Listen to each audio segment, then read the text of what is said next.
el 2019, en el momento más álgido de la crisis, cuando parecía que nos íbamos a ir siempre a la guerra civil, donde había gente combatiendo en las calles, había gente tapeando sus puertas, había gente llorando debajo de sus camas, o sea, el estado de naturaleza completamente pleno. En esos 2 días de zozobra, uno pensaba, ¿de verdad nos vamos a ir al garrote como país? ¿Qué va a pasar aquí? Parecía imposible que los contendientes puedan llegar a un acuerdo, pero han llegado. Ya. Ese momento es político. Ese momento de aparición de lo novedoso, ¿no? Hay guerra, guerra no declarada, hay enfrentamiento no declarado, pero de golpe y paz. Ese es un momento político. La política es eso, es la aparición de lo novedoso, de lo nuevo en materia social. Hola, ¿cómo están? Estoy aquí con Vladimir Torres. Él es politólogo y hace también análisis político en TikTok. Hacen unos en vivos geniales con Sayuri Loza también. Así que si quieren conocer más de su trabajo, vayan a verlo. ¿Cómo estás, Vladi? Bien, bien Natalia, feliz de estar contigo. Gracias por la invitación, más bien. No, un gusto. Oye, Vladi, ¿te pasa que cuando dices que has estudiado o que eres politólogo, te dicen, ah, es derecho? ¿Te Sí, dicen? bueno, sí, me parece que todavía las ciencias políticas como profesión no tienen una llegada muy profunda en la sociedad y eso que yo estudié en la UNCE y la carrera está vigente desde el 83. ¿No? Entonces ya es tiempo, pero la cantidad de politólogos profesionales, más allá de quienes hacen análisis político, porque hay un montón de profesionales que hacen análisis político, politólogos no hay tanto, es un gremio bastante pequeño, tan pequeño que la mayoría se conoce entre sí, ¿no? O se conocen a lo largo de la carrera o han estudiado juntos en algún momento, en algún posgrado, hay relación profesor-alumno. Y sí, hay la tendencia a confundirla con derecho, con sociología, con otro tipo de carreras, ¿no? Es Con una carrera cualquier cosa. o, a final de cuentas, no se entiende bien de qué trata, ¿no? Piensan que estudiar ciencias políticas es algo necesariamente vinculado al ejercicio, a la praxis política. O sea, tú estás estudiando para ser diputado, digo, bueno, en este país no se estudia para esas cosas, ¿no? Pero sí, hay esa, me parece que hay ese desconocimiento por parte de un componente grueso de la sociedad, que no sabe exactamente qué hacen los politólogos, qué es la ciencia política o que hay una carrera en la que se estudia ciencia política. Ujú. Y entonces, para aclarar a los que no conocen, ¿qué hacemos nosotros? Cuál es nuestra labor en la sociedad y cuál es nuestra labor, nuestra praxis profesional? Bueno, las ciencias políticas, pero ahora es plural, no es solamente una, son una de las disciplinas sociales. La ciencia política es una ciencia social y me parece que entre sus muchos objetos de estudios está precisamente la política como una dimensión de lo social.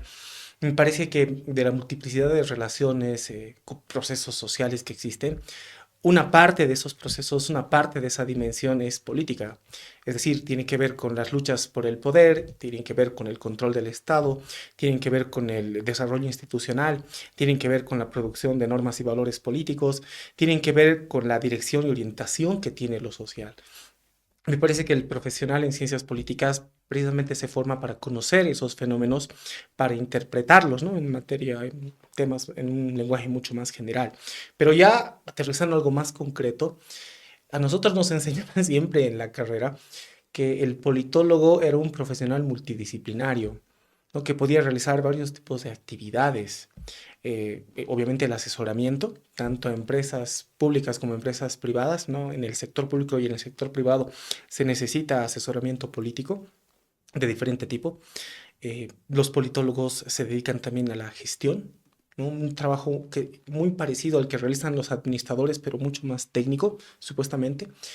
Eh, Hay también un cierto grupo de profesionales que se dedican a la planificación, pero en el sentido de producción, ¿no? De normativa, pero relacionados a, por ejemplo, políticas públicas, también a la gestión parlamentaria, a la producción legislativa. Hay muchos politólogos que están especializados en el campo electoral, en materia electoral, sistemas electorales, procesos electorales. Hay politólogos especializados en marketing político, en campañas electorales y bueno, hay un importante grupo de politólogos que también se dedican a las relaciones internacionales, ¿no? Las relaciones internacionales, aunque es una disciplina aparte, en nuestro medio se estudia a través de las ciencias políticas, por lo general, aunque ya hay algunas carreras en relaciones internacionales. Ujú. Oye, y para la gente que quiere, digamos, estudiar política, ciencia política, perdón, A todos, hemos pecado los dos. hemos pecado los Ujú. dos de estudiar una carrera así, pero ¿recomendarías la carrera? Y una pregunta que nos estaban haciendo, pregunté en Instagram antes, si es qué dudas tienen, ¿no? Y mucha gente decía que se necesita saber para empezar a estudiar ciencia política. A Ah, ver, entonces, ¿qué nos puedes decir de recomendarla y qué haría falta, ¿no? bueno, como todas las ramas, disciplinas en ciencias sociales, tienes que saber leer y escribir, ¿no? Eso es algo básico. Y te digo como algo serio porque yo trabajo soy profesor y yo trabajo con estudiantes de primer semestre, segundo semestres y vienen con falencias enormes de ese colegio y creo que la básica es que no saben leer en el fondo. O sea, tienen deficiencias serias para leer, y en parte es porque no practican la lectura y tienen deficiencias serias en la escritura, no pueden escribir una carta, que es lo más elemental, que es el tipo de escrito más corto, no son capaces de hacerlo, ¿no? Y es una falencia transversal en nuestro medio. Creo que de colegios particulares y privados, que la gran masa de estudiantes que salen de los colegios públicos y un grupo, sí, también considerable de los colegios privados tiene esas falencias, ¿no? Yo creo que tú y yo también en nuestro momento, cuando hemos sido estudiantes, hemos tenido falencias parecidas, ¿no? La educación en Bolivia es tercermundista, ¿no? Es propia de un país tercermundista, entonces, para estudiar una carrera en ciencias sociales y las ciencias políticas forman parte de ese grupo de disciplinas, uno tiene que tener conocimientos, no diría sólidos, pero me parece fluidos de escritura y de lectura. Segundo, yo recomendaría esto. Es muy importante saber historia. Yo creo que alguien que quiera animarse a estudiar ciencias políticas, uno no estudia la política, no estudia los fenómenos políticos en el éter. Uno necesariamente tiene que aterrizar las reflexiones y la teoría en una realidad concreta. Y me parece que la realidad boliviana es compleja y particular, muy parecida a otros países de Latinoamérica, pero tiene especificidades que no se entienden o se subestiman a partir de la formalidad. Yo también soy abogado y muchos politólogos y abogados quieren entender el país a partir de la forma, a partir de la ley, a partir de parámetros que no se entienden si uno ignora la realidad del país. Me parece que esa realidad es compleja y tiene un decurso histórico denso. Yo recomendaría que además de esforzarse en perfeccionar estrategias de lectura y escritura, alguien que se anime a estudiar ciencias políticas tiene que conocer historia, tiene que tener, no de una base sólida, pero tiene que tener por lo menos cierta base y apertura para seguir estudiando historia paralelamente, ¿no? Es algo muy importante. Luego, yo diría oratoria también. Ya. No, eso es importante, ¿En ciencia porque política es importante oratoria? sí, en todas las disciplinas sociales, en todas las disciplinas sociales es muy importante la oratoria, porque uno no solamente se expresa a través de la escritura, sino también a través de la palabra. Me parece, a lo menos, y eso me olvidaba decirte al principio, sí, creo que uno de los oficios más populares para los politólogos, aunque no únicamente para los politólogos, es el análisis político. Para hacer análisis político tienes que saber hablar, tienes que saber expresarte sin miedo. Entonces, tener cierto conocimiento de oratoria, cierto dominio de herramientas retóricas es muy útil, me parece, ¿no? Entonces, sin ser reduccionista, yo me animaría a decir esos tres bloques, ¿no? Ya, Escritura, lectura, historia y oratoria, para empezar. Luego lo demás va viniendo por agregación, ¿no? ya, ya, excelente. Y entonces, pero ¿recomendarías estudiar ciencia? ¿Cómo te ha ido? O sea, ¿cómo te va de politólogo? Porque es una carrera un poco frustrante. A ver, no sé qué opinas tú, si te ha pasado, Ujú, pero te ha tocado conversar por todo lado, todo el mundo habla de política en algún momento ujú, con alguien, o sea, siempre, ¿no ujú, ve? Y pasa que uno cuando charla está emitiendo igual una opinión política, pero el politólogo como que sabe un poquito más porque ujú, hemos estudiado, ¿no ujú. ve? Entonces, ¿no te frustra a veces que tu opinión sea como desmerecida o como no tomada muy en serio, pero dentro de ti dices, ah, pero yo sí estudié o algo así? O sea, ¿no te pasa o cómo te sientes con eso? Bueno, yo tendría que comentarte desde mi propia experiencia personal y eso es obviamente limitativo y puedo estar equivocado incluso en mi valoración, pero yo empecé a estudiar ciencias políticas ya siendo abogado y yo en mi formación de abogado ya tenía una fuerte dosis de formalismo, que al momento de estudiar ciencias políticas, lo primero que me di cuenta es que hay que desdoblar, ¿no es cierto?, la forma, las normas, las reglas, la constitución y la realidad misma. Por lo general los abogados tienen a olvidar esa dimensión de lo fáctico y estudiar ciencias políticas a mí me permitió darme cuenta en qué medida como abogado cometía ese error. Pero, ¿sabes? El problema es que no todos no solo los politólogos no tienen el monopolio del estudio de la política en el ramo profesional. Hay sociólogos que hacen sociología política, hay filósofos que hacen filosofía política y hay antropólogos que hacen antropología política, o sea, tienen contacto y estudian el fenómeno político. Me parece que los politólogos lo hacen desde una perspectiva y como alguna vez comentamos contigo, sabes, mucho depende cuál ha sido tu formación, dónde ha sido tu formación. Me parece que estudiar ciencias políticas, hay muchas diferencias entre estudiarlas en universidades privadas como la católica, que tienen, me parece, una mirada más institucionalista, y hacerlo en una universidad pública que tiene las condiciones de toda universidad pública y que me parece que tiene cierto tipo de condicionantes que no tiene una privada. Pero, volviendo, para no desviarme mucho, ¿no?, de la pregunta, sabes, yo siempre, a mí me gusta mucho más la ciencia política que el derecho. De hecho, mis estudios en derecho me permitieron patrocinarme en mis estudios en ciencia política. Tengo algún tipo de especialidad en derecho, pero invertí hasta donde pude en mi especialidad en ciencia política y filosofía política porque me fascinó. Ahora, creo que el mercado no es muy grande todavía. Cuando yo fui estudiante, los directores de carrera, los decanos, los docentes se esforzaban por vendernos la idea de que había un mercado abierto y no había. Y cuando yo ya estaba titulándome, me di cuenta y ahora de qué voy a trabajar. O sea, ya quiero dejar de trabajar como abogado, quiero trabajar como politólogo. Y el mercado, no, pues no, era mucho más pequeño. Derecho, hago esta comparación porque me parece que es una de las carreras, si bien está saturadísima, hay abogados hasta por debajo de las piedras. Tú pateas, seguramente si levantamos ese asiento de allá van a salir dos abogados debajo. Hay abogados por todo lado o estudiantes de derecho, pero el mercado es enorme. O sea, instituciones públicas, privadas, ONGs, un abogado puede trabajar también el oficio privado, puede abrirse un bufete, una oficina. No pasa lo mismo con los politólogos. Yo, cuando estaba saliendo, la intención de las autoridades, cuando yo todavía era estudiante, era esa.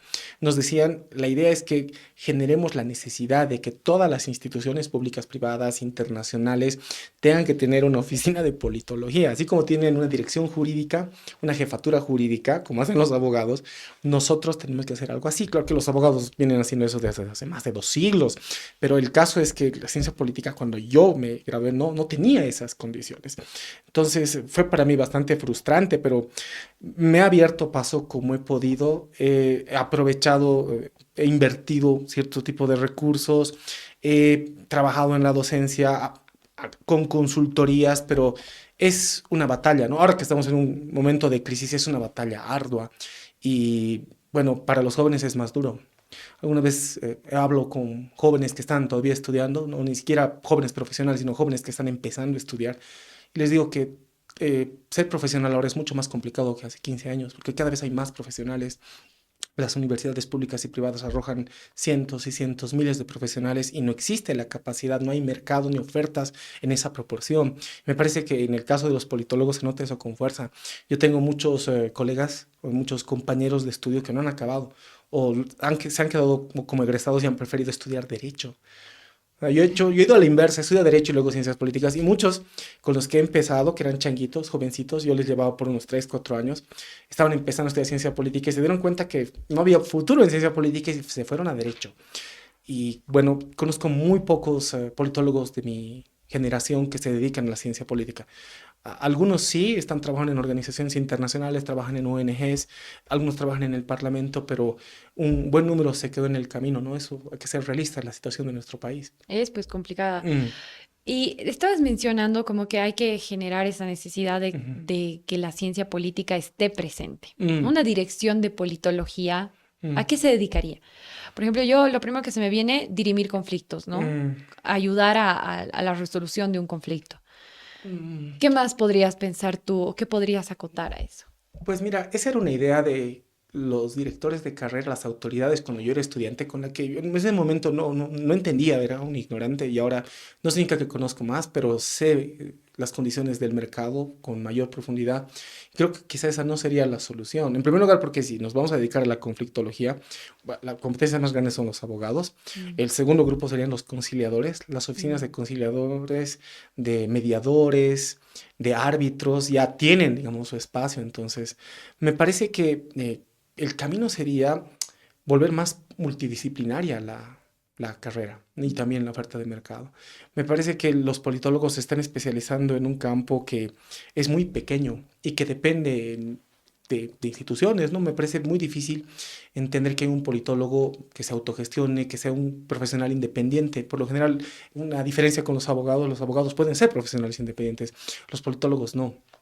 ¿No? Entonces, hay un nivel de dependencia muy grande hacia instituciones públicas o privadas. Y me parece que en parte eso se debe a la formación que se da. Yo cuando estaba estudiando nos daban una formación excesivamente técnica, no muy reflexiva, nos daban una formación más enfocada a la gestión parlamentaria, al diseño de políticas públicas, y en lo personal yo siempre estaba más inclinado a la filosofía política y no había espacio para mí. Mm. Y claro, en el caso del análisis, un politólogo puede hacer muchas actividades, en el análisis necesitas ese tipo de conocimiento, ¿no? Yo lo obtuve por otra vía ya en posgrados, pero me di cuenta que es una deficiencia enorme. Me daba cuenta que yo era un profesional muy plano, ¿no? Entonces que tenía una mirada muy positivista, muy del siglo XIX, muy del siglo XX. Me ha Y pasado. sí, es que, bueno, cuando uno es joven, eso es también la idea de ser profesional joven. No sé qué sentiste tú porque eres de otra generación, pero cuando uno se titula, hay una sensación de, bueno, ya he gastado 5 años, 4 años de mi vida, un montón de plata, mis padres me han mantenido y ahora ya tengo que hacer algo y te das cuenta que no sabes mucho o No. no de lo que es. Y eso es un momento devastador. ¿No es cierto que a pesar de tanto tiempo uno no conoce mucho, puede haber pasado con buenas notas? En el momento me di cuenta yo, puede haber tenido buenas notas, pero en realidad no conozco, ¿no? Una cosa es el estudiar en la universidad para sacar buenas notas, para ser un estudiante destacado, y otra cosa es conocer y estudiar seriamente. Y cuando yo me titulé me di cuenta de esa disociación. Me pasó en Derecho y me pasó también en Ciencia Política. Y al menos la respuesta provisional que yo tengo es siempre orientarse a lo multidisciplinario. Ujú. Un politólogo, en el caso yo como me dedico a hacer análisis político, necesita de la sociología, necesita de la historia, necesita de la filosofía, necesita de las relaciones internacionales, necesita del derecho, sobre todo del derecho constitucional. Entonces, cuando uno maneja ese acervo de conocimientos, no te digo que seas especialista en todo, pero me parece que está en mejores condiciones para hacer análisis de mejor calidad. Sí. Y claro, ¿no? Y yo me di cuenta de eso, nadie me enseñó, nadie me dijo, yo estaba todavía con la idea de qué momento se va a abrir esa oficina de politología para que vaya a dejar mi currículum y eso posiblemente nunca se dé. Mm. Entonces, yo compartiría ese saber, esa experiencia. Me parece que lo ideal sería siempre apuntar a lo multidisciplinario, en Ujú. Bolivia sobre todo. Ya, y a ver, tú lo que dices es que la filosofía política es lo que más te ha apasionado Mm, dentro de la ciencia política. Y es difícil conceptualizar y entender qué es la política, mm, ¿no? Justo tú decías, los politólogos también podemos trabajar en una empresa privada. mm, Entonces eso tal vez a muchas personas como que les genera un conflicto porque uno a veces en el desconocimiento piensa que la política está solamente ligada al tema institucional, estatal, mm, la cosa pública, eso que está ahí tan mm, lejano, ujú, pero la política está en todas partes, ¿verdad? ujú. Entonces, ¿cómo tú, cómo tú explicarías la política? ¿Qué es la política? Si quieres utilizar filosofía política Lo para que yo quiera. lo que, o sea, como tu reflexión, digamos, que has ido construyendo con a los Pues años, a lo largo de los años. Pues cuando yo empezaba a estudiar me quedaba con la definición elemental, ¿no? La del siglo XVI, la política es el arte de gobernar, que me parecía fantástica en ese momento y era genial para resolver exámenes, pero en realidad es una definición, aunque interesante y todavía válida hasta cierto punto hueca, ¿no? El Ujú. arte, ¿qué es el arte de gobernar? ¿Qué es arte? Yo con los años he adoptado una definición más compleja. Para mí la política es la dimensión social del conflicto. Es la dimensión social que ayuda a fijar horizontes sociales. La política es el elemento de la sociedad, la dimensión de la sociedad que ayuda a precisamente dirigir la sociedad. Hay una multiplicidad de relaciones sociales, pero esas relaciones se vuelven políticas cuando tienen que ver con dirección, con decisión, con autoridad, con poder. Entonces, la política, en primera instancia, es una definición compleja, es un concepto complejo. Se pueden entender muchas cosas por política. Por política se puede entender un conjunto de instituciones, pero que tienen que ver con esas condiciones, dirección, decisión, autoridad. Por política podemos incluir al Estado, que creo que dependiendo del enfoque que tengamos es la más grande de todas las instituciones públicas. Cuando hablamos de política también hablamos de, como diría Hannah Arendt, la aparición de lo novedoso en materia social. ¿No es cierto? Siempre me gusta poner ese ejemplo. el 2019, en el momento más álgido de la crisis, cuando parecía que nos íbamos a ir siempre a la guerra civil, donde había gente combatiendo en las calles, había gente tapeando sus puertas, había gente llorando debajo de sus camas, o sea, el estado de naturaleza completamente pleno. En esos 2 días de zozobra, uno pensaba, ¿de verdad nos vamos a ir al garrote como país? ¿Qué va a pasar aquí? Parecía imposible que los continentes puedan llegar a un acuerdo, pero han llegado. Ya, Ese momento es político. Ese momento de aparición de lo novedoso, ¿no? Hay guerra, guerra no declarada, hay enfrentamiento no declarado, pero de golpe y paz.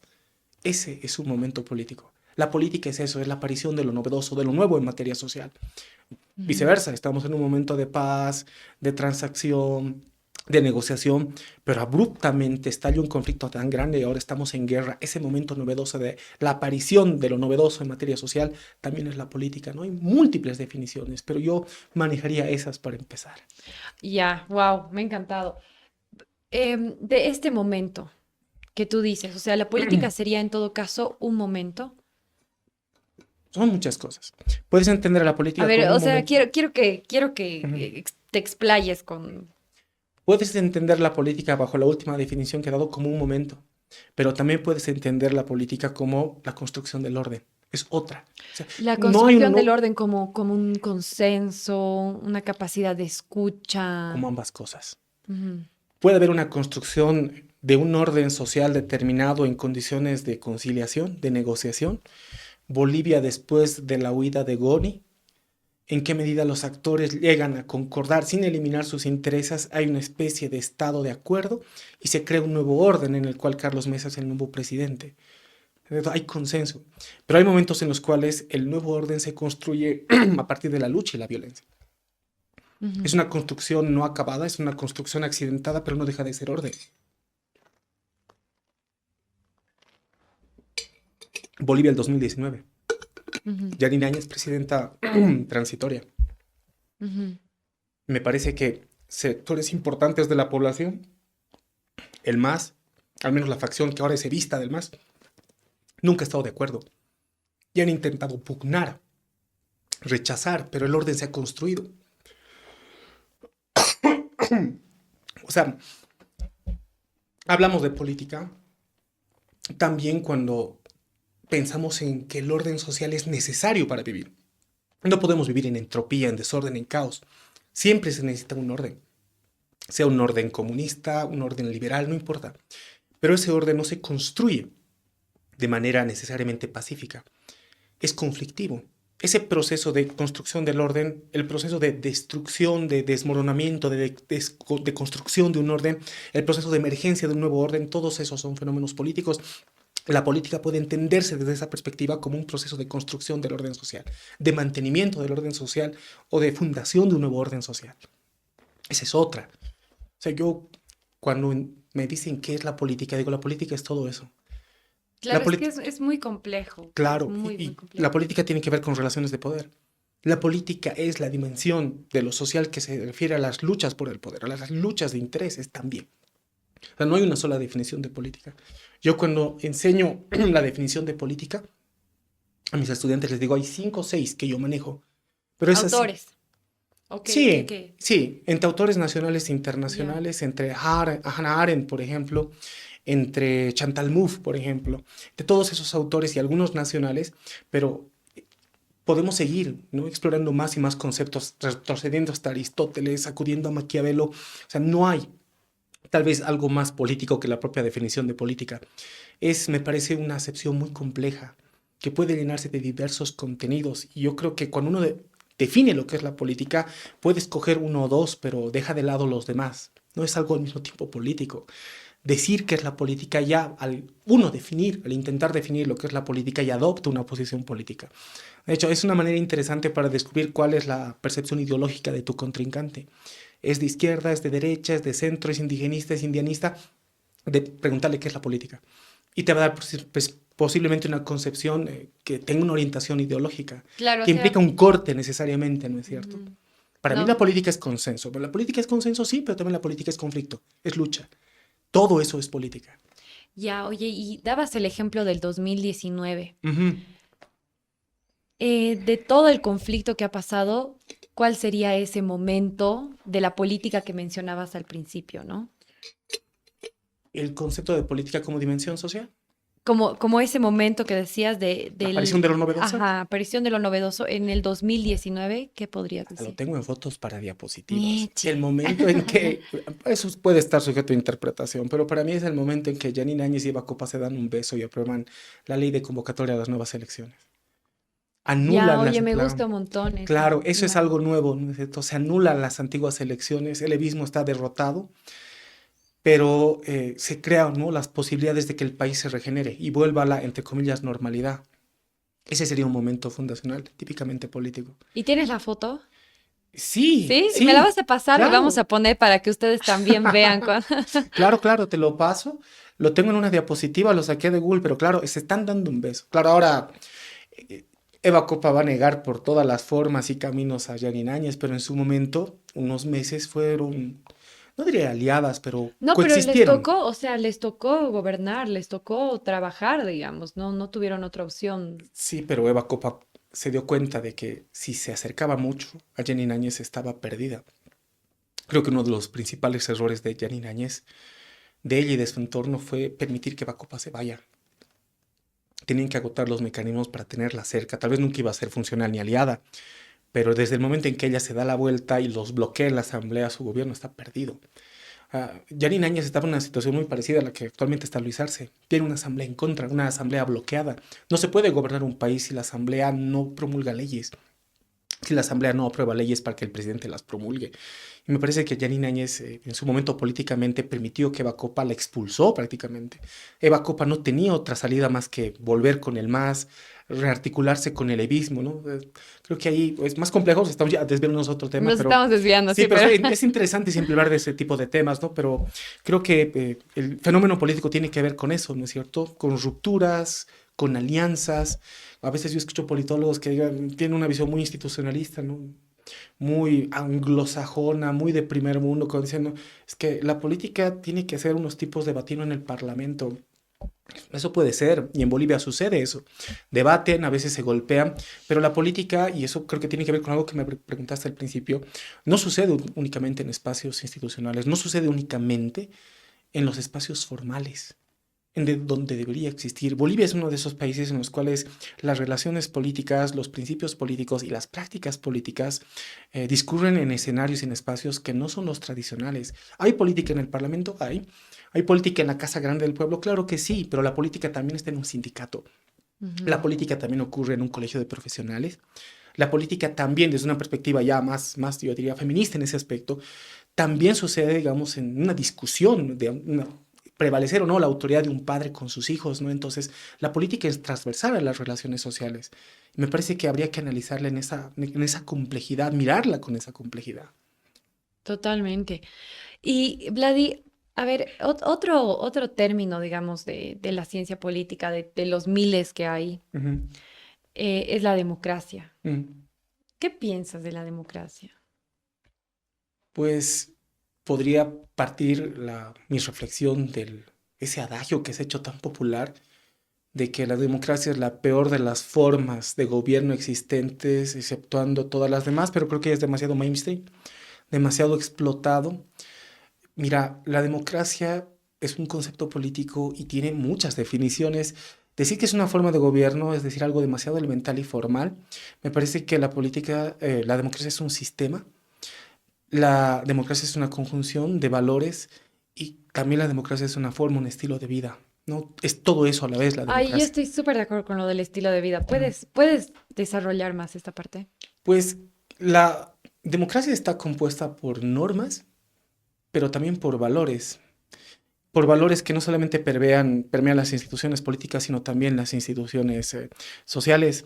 Cuando uno estudia elementos de cultura política, por ejemplo, entiende por qué si un país tiene un parlamento moderno, tiene leyes constitucionales sintonizadas con derechos humanos, por qué una sociedad ante un Estado de esas características no es democrática, no respeta los derechos humanos, no respeta las leyes.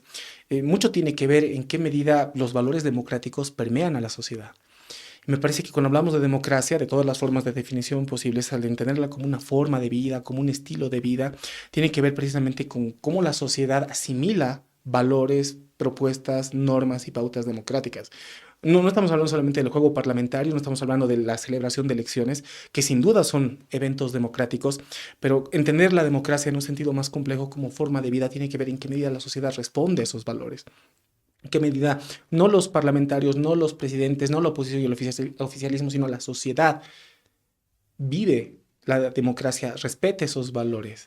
Y me parece que eso es algo que muchas democracias están todavía intentando construir y proteger. Es una tarea pendiente en todo el mundo. Digamos, un valor democrático podría ser no pasarse el rojo, digamos, No, porque, o no lo pondrías a ese nivel. no, porque eso no sería político. Bueno, Claro. habría que ver en qué circunstancias, ¿no es cierto? Yo O veo, sea, por ejemplo, soy, por ujú, ejemplo, antilibertario y veo un comunista y lo arrollo, ahí ya tendría cierto tipo de dimensión política, ¿no? Pasarme el rojo para pisar a mi enemigo. Pero, ¿sabes? Yo creo que uno de los aspectos más constitutivos o tal vez que ejemplifican mejor qué es la democracia como estilo de vida es la tolerancia en la sociedad. Cuando, ya, claro, cuando eso. la sociedad, cuando los distintos grupos, sectores, clases, estratos sociales son capaces de adoptar una postura política, pero al mismo tiempo respetar y tolerar posturas diferentes, estamos ante una sociedad democrática. Una cosa es que la constitución y las reglas del juego político partidario sean democráticas y otra cosa es que la sociedad funcione y se guíe en su comportamiento, en su producción de interacciones bajo pautas democráticas. En el ejemplo puntual que te pongo, eh, una sociedad intolerante no es una sociedad democrática. Una sociedad tolerante es una sociedad democrática. Ese valor es muy importante porque para que exista democracia tiene que existir pluralidad, diversidad de criterios. Y en la medida que la democracia implica que uno de esos criterios logra imponerse en preferencias, en candidatos, en proyectos estatales, en propuestas más concretas, la aprobación o no de una ley, la legalización o no del aborto, para darte solamente un ejemplo, y en la medida que la sociedad es capaz de aceptar esas decisiones, por más de que importantes sectores no hayan estado de acuerdo con esa decisión, entendemos que la tolerancia ha sido asimilado como un valor. Y me parece que eso es algo que en países como Bolivia es todavía un reto, ¿no? Es una tarea pendiente. Ujú. Ujú. Y de esta tarea pendiente, ahora que se acercan las elecciones, Mm. Es ¿cómo la que, ves? es que las elecciones, sobre todo las nacionales, aunque las subnacionales también tienen ese tipo de elementos, pero en las elecciones nacionales el clima tiende a polarizarse, tienden a, me parece, los políticos fomentar a partir del marketing, a partir de la propaganda, a partir de su autorrepresentación como elegibles, tienden a fomentar la intolerancia, tienden a reducir la complejidad de la sociedad, tienden a reducir, a simplificar, a veces caricaturizar los problemas que enfrenta una sociedad, precisamente para dar soluciones igualmente simplistas que terminan no realizando cuando son Ujú. elegidos. Y me parece que ese es un problema muy grande, sobre todo en países como Bolivia, que las elecciones, las que han habido, las del 2020, después de la crisis del 2019, han sido momentos en los cuales la polarización se ha fortalecido. Ujú. Después de las elecciones ese problema ha seguido pendiente y en las subnacionales me permito que ha tenido también eco. Y tristemente, cuando hay ese tipo de conflictos y no se resuelven, las elecciones suelen catapultar ese tipo de problemas y dificultades, suelen incrementar el nivel de tensión en la sociedad, suelen incrementar el nivel de enfrentamiento. Y nosotros que todavía no hemos solucionado muchos problemas de la historia reciente, me parece que estamos a las puertas, ¿no?, de vivir otro proceso de polarización. Sí, no, creo que ya estamos en realidad, pero Mm, vamos a ver qué tal. A ver, volviendo de nuevo a nuestro tema, que es la ciencia política, y por eso te he traído hoy, sí, hay mucha gente perdón, ¿no? que, no, que, que señala a varios padres de la ciencia política, ¿no? No. A mí, por ejemplo, en la universidad, en la San Simón, era Maquiavelo. Ah, No, a nosotros siempre nos habían dicho Maquiavelo. Y claro, cuando yo estaba en la U, tuve la suerte de ganarme una beca y me fui a Europa, ¿no? Y claro, mi obsesión era ir a Florencia porque ahí había nacido a Maquiavelo y mí como hasta ahora me que, sigue gustando. Es uno de mis top filósofos políticos, pero entiendo, ¿no? sí, así era como que me he sacado una foto así en su estatua de Maquiavelo y Ah, ahora sí, así aquí ya hace realizada, ¿no? Maquiavelo, sí. Pero decía, ay, yo soy Qué envidia. politóloga. Ay, qué envidia de Ah, la sana, te digo. y sí, pero este es bien objetado, ¿no? ¿Quién Ujú. es el padre de la ciencia política? A Mm, ver, coméntame también un poco sobre Maquiavelo, ¿por qué te gusta tanto? El padre también del realismo político se dice, ajá. pero también coméntame esto del padre de la ciencia política. Pues mira, Maquiavelo me gusta mucho y tampoco hay consenso en los historiadores de las ideas políticas. Y pues yo creo que si hablamos de ciencia política, a mi entender, el padre viene después. Maquiavelo es del siglo XVI. Yo diría que el primer antecedente, el primero que intenta hacer ciencia política y no lo logra, pero lo que él intenta hacer es Hobbes, es Thomas Hobbes, ¿no? Porque él ya está hablando en clave materialista y ya está hablando, estudiando política a partir del estudio del Estado, pero siempre desde una perspectiva, yo diría, científica, de la ciencia de su tiempo, de la ciencia del siglo XVII. Maquiavelo todavía hace filosofía política. Yo creo que muchos le dan la paternidad indebidamente de la ciencia política por esa célebre distinción entre la política y la política y la moral cristiana, pero Maquiavelo sigue hablándote en un lenguaje humanista que tiene elementos medievales, ¿no? Yo diría irracionales todavía.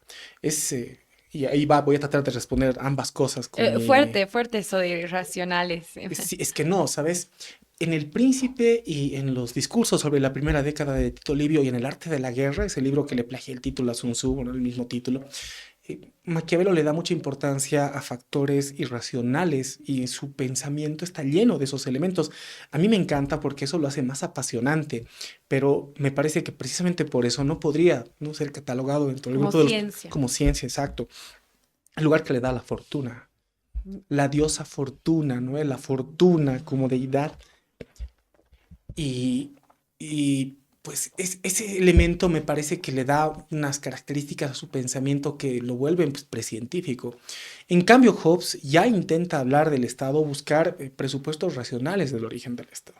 El Estado ya no es creación de Dios, ya el Estado no es creación divina, el Estado no es, digamos, un subproducto del derecho divino de los reyes, ¿no? El Estado es producto de un contrato, tiene un origen racional, los hombres acuerdan crearlo, ¿no? Ahí ya me parece que hay un esfuerzo para entender el Estado desde una perspectiva racional y entender la política desde una perspectiva racional científica. Ahora, como alguna vez creo que lo discutimos, la mayoría de los no historiadores de las ideas políticas, sino los politólogos, muchos que han sido mis profesores, me decían, no, el padre de la ciencia política es David Easton, el padre de la ciencia política hay que buscarlo en el siglo XX, no en el siglo XVII. Claro, como una ciencia, una disciplina muy joven.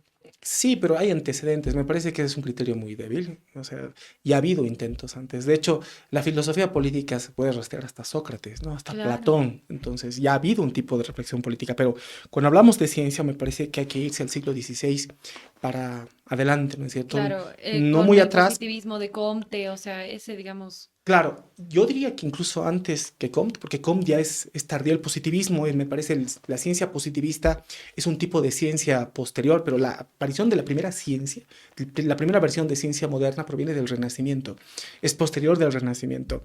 O estamos sea, hablando de las ciencias blandas, o claro, sea, de las ciencias en general. Luego todo se va a volver ciencia, ¿no? Desde el siglo XVI, XVII, XVIII, XIX, todo va a intentar ser ciencia, el propio derecho, ¿no? Yo he sido formado en derecho, mis profesores decían el derecho es ciencia, es la ciencia del derecho, el positivismo jurídico, ¿no? Bien, bien aletargado, bien retardado, pero creo que los antecedentes, porque no es muy difícil encontrar, ¿no? El autor, el primer científico político, yo creo que es un proceso, hay un conglomerado de autores, pero si estamos buscando los primeros antecedentes, sin duda es Hobbes, a mi entender. ujú. Bueno, ya tenemos que ir cerrando. Lamentablemente, el Vladi ya no tiene más tiempo. Yo estaría Sí, aquí horas y horas pero entrevistándolo. podemos repetir. Podemos hacer parte 2. Sí, Dejen sus comentarios para la parte 2. ajá, Sí, pero a ver, bien rapidito ya para cerrar y luego ya puedes ponerle a tu Miski lo que tú quieras decir a las personas que nos están viendo. ajá. Ah, pero ya antes de eso, espacio. Quiero agradecer al canal de YouTube y también al proyecto Presente.bo por prestarnos su espacio. Ujú. No se olviden ir a ver lo que hacen, lo que producen. Tienen videos excelentes para entender también Bolivia. Así que eso, ya, Y a mí me cerrando han eso. dado un café exquisito, lo agradezco de todo corazón porque yo no puedo funcionar sin café. ¿Ya? Sí, no, agradecimiento total. Y ahora, a ver, Hay mucha puesta en duda de la ciencia Ujú, en en estas últimas décadas. La gente está dejando de creer en la ciencia, está ujú, empezando a relativizarla, ujú, no solo por los antivacunas, por decirte una mm, cosa, ¿no? Pero para, específicamente en la política, ¿qué es la ciencia, digamos? ujú. ¿Cómo se construye una ciencia? ¿Cómo se puede pretender hacer ciencia de la política?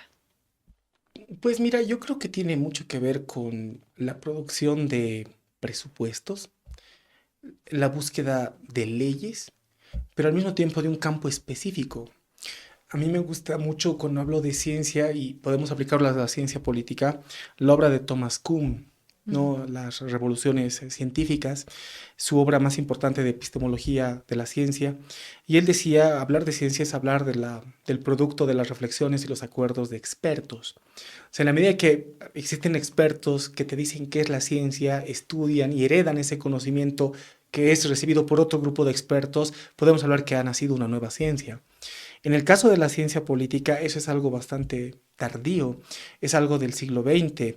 Y sí, como tú has dicho, estamos en una época en la cual entre la combinación de la globalización, la combinación de la difusión masiva de información con las redes sociales, que tendrían que hacer, digamos, que el conocimiento fluya de manera más democrática, es un fenómeno totalmente contrario.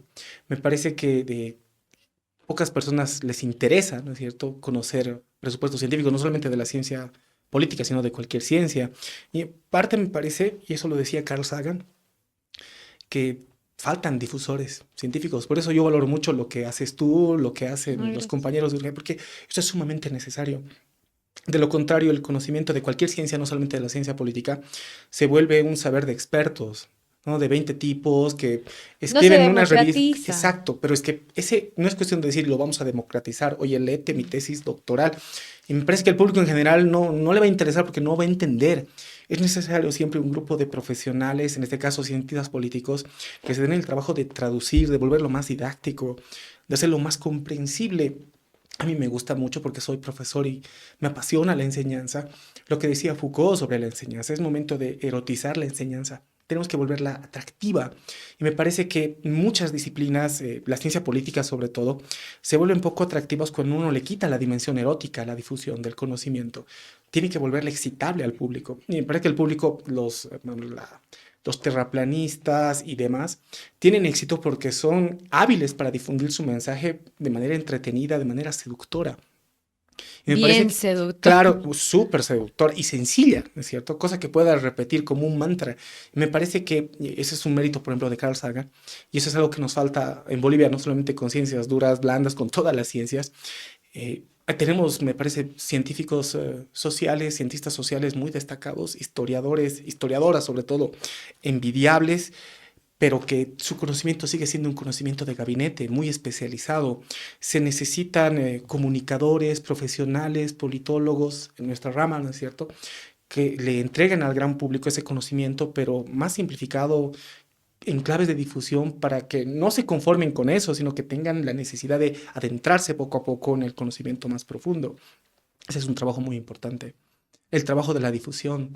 Me parece que las pseudociencias, los antivacunas han tenido éxito porque han hecho un buen trabajo de marketing y de difusión, ¿no? Para que sus propuestas sean muy seductoras. Ergo, los científicos, los profesores universitarios, politólogos y demás cientistas han fracasado precisamente por eso. Demasiado elitista, es una concepción de la Es. educación del conocimiento demasiado elitista. O sea, quieres entender, ven a la universidad, paga tu matrícula. Esa no es la idea. Por eso, una vez más, decir esto en redes sociales sirve mucho. Por Ujú. más que nos vean solo 1000 personas y estén viéndole a Lale Pinedo 7 millones, digamos, es ya una victoria que 1000 personas te vean y te escuchen. Sí, es verdad. Ujú. Y es algo que tú también estás empezando a hacer y a mí me parece genial. Yo soy fan Sí, también sí, de tu trato de no TikTok. simplificar mucho, pero al mismo tiempo trato de hacerlo más entendible, porque lo miro y digo, yo no me van a entender porque estoy hablando de categorías y que no me van a entender y eso me frustra, pero es un trabajo, estoy aprendiendo también, ¿no? Hace 2 años no me imaginaba hacer TikTok. Mi hija Eras me, también de los negadores de TikTok, que era Mi lo peor. hija, mi hija me decía, ¿sabes qué? Facebook es para abuelos y si quieres llegarles a los abuelos, metele en Facebook. Y yo le decía, pero los jóvenes ven TikTok todo el tiempo. Entonces, por curiosidad, me abrí una cuenta. Los primeros 6 meses solo miraba y decía, es entretenido, pero hay mucha basura hasta que encontré canales que me interesaban y decía, estos tipos hacen cosas bien interesantes. Sobre todo a mí me gusta mucho la divulgación científica. Trato de leer ciencia, aunque es complejo. Pero he encontrado algunos divulgadores sobre de ciencia, creo que uno es boliviano, Banzai creo que se llama, no me acuerdo bien su nick, que hace unos TikToks maravillosos sobre difusión científica. Y yo dije, esto se podría hacer en ciencia política, se podría hacer en análisis político.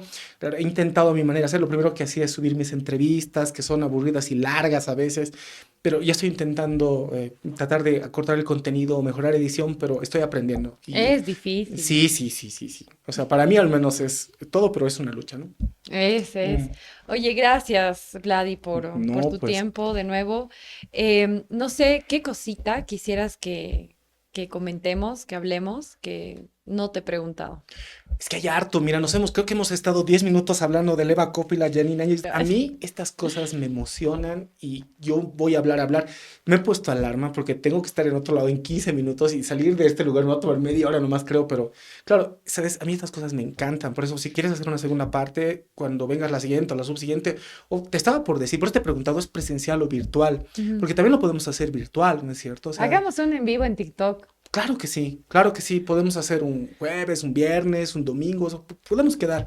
Claro, pero a mí me encanta hablar de estos temas y me has debido hacer 4 o 5 preguntas, ya has visto, me he extendido, tú acotabas, yo te Pero es que eso decía, es lo más y bonito. se me va completamente el tiempo, pero a mí me ha encantado la experiencia, ¿no? Ujú.